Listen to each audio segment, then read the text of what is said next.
in Lecture 3 from A Pluralistic Universe by William James.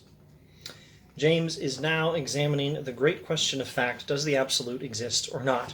The absolute being the ultimate reality as understood by Hegelian philosophy. Is there such a thing, such a divine reality that is one and that concludes the entirety of the universe? The great claim made for the absolute is that by supposing it we make the world appear more rational. The Hegelians say that the world seems more rational if we believe in the absolute. James says, but rationality has at least 4 dimensions: intellectual, aesthetic, moral, and practical. And to find a world rational to the maximal degree in all these respects simultaneously is no easy matter. Intellectually, the world of mechanical materialism is the most rational, for we subject its events to mathematical calculation, but the mechanical world is ugly. Arithmetic is ugly, and it is non-moral. So you can have a maximal type of intellectual rationality by saying all is matter, but then you can't explain morality, and the world seems ugly if it's just a bunch of chunks of matter obeying the laws of physics. Rationality has multiple dimensions. There's the intellectual, the aesthetic, the moral, and the practical. We want to understand the beauty of the world. We want to live in the world in a proper way. We want to make sense of the world morally and live in a right way. That's the moral and the practical. And also we want to make sense of the world intellectually. Morally, the theistic world is rational enough, but full of intellectual frustrations. The practical world of affairs, in its turn, so supremely rational to the politician, the military man, or the man of conquering business faculty that you would never vote to change the type of it, is irrational to moral and artistic temperaments, so that whatever demand for rationality we find satisfied by a philosophic hypothesis, we are liable to find some other demand for rationality unsatisfied by the same hypothesis. So, rationality needs to be ideally intellectual, moral, aesthetic, and practical. And you can have a moral, rational account of reality with theism, but that might not explain everything intellectually. You can have an intellectually rational world with mechanical materialism, and you can have a practically rational world just by being the right sort of politician, military man, or man of conquering business faculty. But how do you combine all of these things? The rationality we gain in one coin, we thus pay for in another. And the problem accordingly seems at first sight to resolve itself into that of getting a conception which will yield the largest balance of rationality rather than one which will yield perfect rationality of every description. We might not get a completely rational picture of the world in all of these senses: intellectual, moral, practical, aesthetic.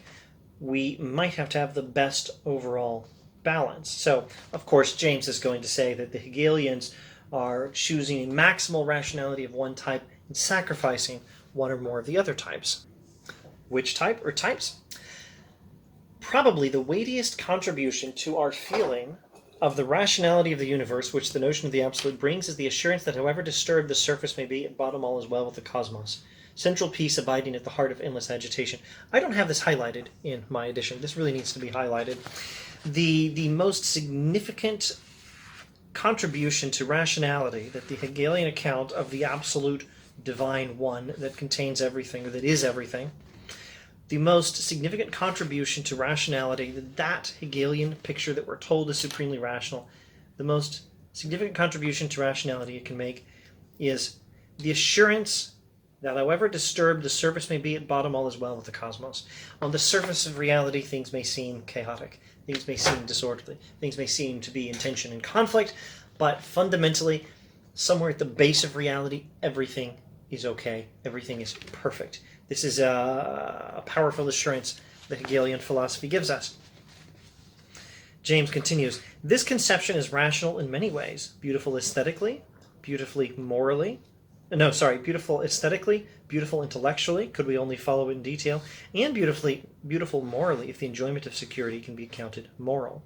So I think when he talks about a moral rationality, he's talking about something that makes moral sense of the world, not necessarily that which helps us live rightly.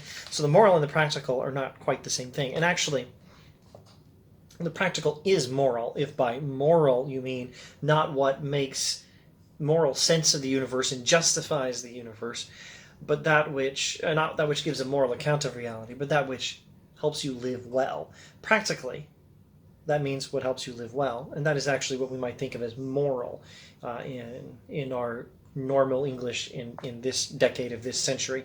In James's English, the moral, I think, is primarily that which gives a moral explanation of the universe according to which it makes sense. So the Hegelian explanation of the universe and its assurance that everything is well, all is well, everything is fine, fundamentally, and the level of ultimate reality, everything's fine, no matter how chaotic or disorderly things may appear. In our experience, everything's fine. This assurance, Hegelianism with this assurance, is aesthetically beautiful. It is satisfying. It is a satisfying rationality aesthetically. It explains the world as a beautiful thing, like a well-ordered piece of art that has some chaotic or ugly parts if you just look at the parts but don't look at the whole. Maybe that's a good comparison. It's beautiful intellectually. It's very satisfying intellectual account. It explains everything. It's beautiful morally. It makes moral sense of the universe. But we pay the rationality we gain in one coin, we thus pay for in another. And James continues, practically it is less beautiful. For, as we saw in our last lecture, in representing the deepest reality of the world as static and without a history, it loosens the world's hold upon our sympathies and leaves the soul of it foreign. Nevertheless, it does give peace, and that kind of rationality is so paramountly demanded by men that to the end of time there will be absolutists, men who choose belief in a static eternal rather than admit that the finite world of change and striving, even with a God as one of the strivers, is itself eternal. This is such a beautiful sentence. I'd better not read another one in this video, and I should comment on this and read it again and then maybe stop. So let's summarize what we've been talking about. Rationality has several dimensions. There's the moral, which is to say what moral sense a view makes of the world. There's the intellectual account. Does the world make sense? Does it make an ordered arrangement according to does our conception of the world make of the world an orderly arrangement? Does it make a beautiful arrangement? That's the aesthetic sense of rationality. What did I just go over? The moral, it makes moral sense of things. The intellectual sense of rationality, it makes an orderly, satisfying account of things. And third, aesthetic rationality, it helps us see the world as a beautiful place. But then there's a fourth type of rationality, which is practical, and it helps us live in the world. And the Hegelian philosophy is actually quite good with rationality in three of those senses, but it is not good practically. Practicality is the great failure of the Hegelian philosophy. Why? Because it tells us that the deepest reality of the world does not change. It doesn't have a history. It's not in any kind of process. Now, reality as we know it is in process. We are in process. We are in motion. We are changing. The world around us is changing. And part of the change in the world is caused by us. So a practical philosophy is one that's going to help us live with this change and contribute to this change in a useful way. A good practical rationality is going to be found in a philosophy that helps us understand the world as one where our life in this world is real and our actions in the world matter. Reality includes change, and change that we can affect in a useful way. That's what's necessary for a practical rationality.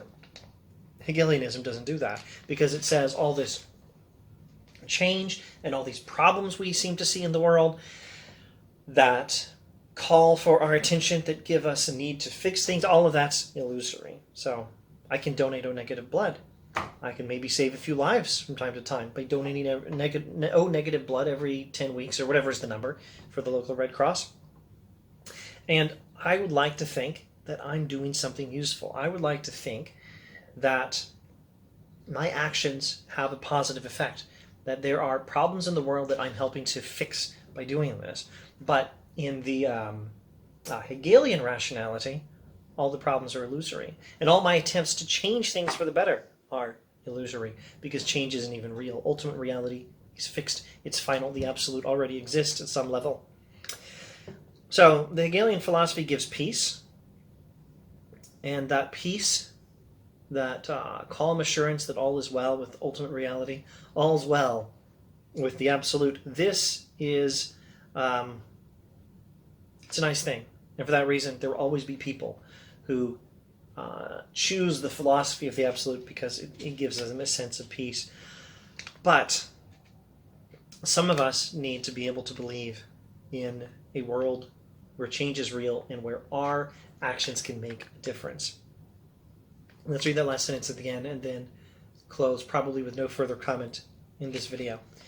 Nevertheless, it does give peace, and that kind of rationality is so paramountly demanded by men that to the end of time there will be absolutists, men who choose belief in a static eternal, rather than, that's the signal for James now saying his own view, rather than admit that the finite world of change and striving, even with a God as one of the strivers, is itself eternal.